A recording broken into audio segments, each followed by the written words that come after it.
Thank you, sir. Thank you, sir. Sanjay garu, welcome, sir. So, sir, me journey. Just want to understand about your journey as an entrepreneur. I think you can hear me, right? Yeah.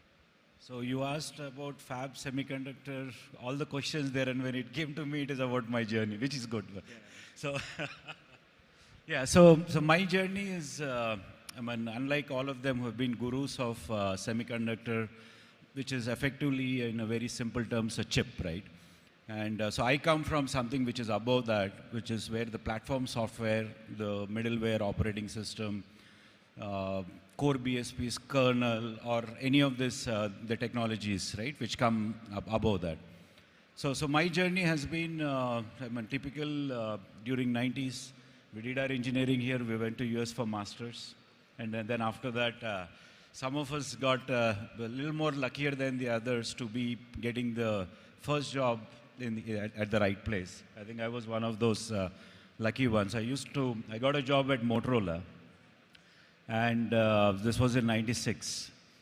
And so I was the seventh guy who joined a team of 7 members.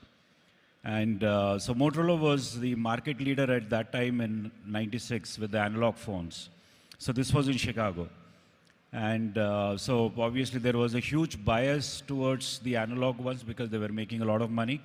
And then the first time digital technology was being introduced. Then, as you know, US and Europe, they always fight for the supremacy. So the US digital technology was CDMA and the European was GSM. And that was again a step-to-step child. So maybe because I just graduated, they made me go join the GSM team.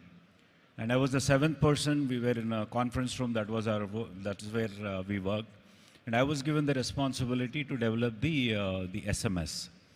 And so back in 96, now when I look back, maybe just God has taken me to the right place. And so ever since I've been part of the mobile phone journey.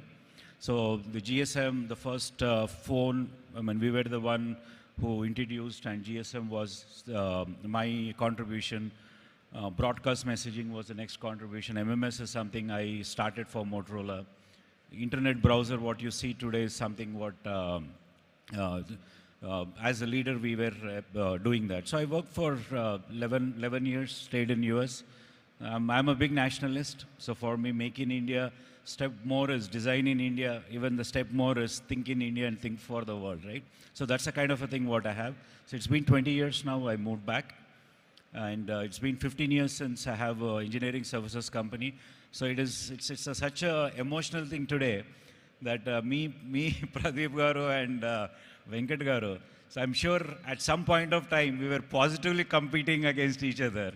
Yeah. And it's so nice that all of us are from the same community. And so I mean, now what I lost to you guys, now I don't feel bad about it because it is within ourselves.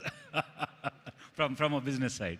Yeah, so this is the journey, Andy. So today we have our engineering services company. So our specialization is on the platform software systems and on the operating systems.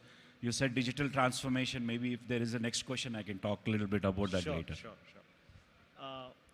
Actually, India మొత్తం మీద 1,00,000 మంది VLSI engineers ఉంటే ఈ stage మీద ఉన్న 5 మెంబర్స్తో పాటు చిన్నోడు నేను కూడా 6 మెంబర్స్ కలిపి we generated almost 10,000 engineers, which is 10% of the workforce of Indian semiconductor industry. This is a very great, biggest achievement for the whole APTA community, actually. Yeah, sir. So actually, national media, international media, every country is talking about their own fabs, their own chip industry.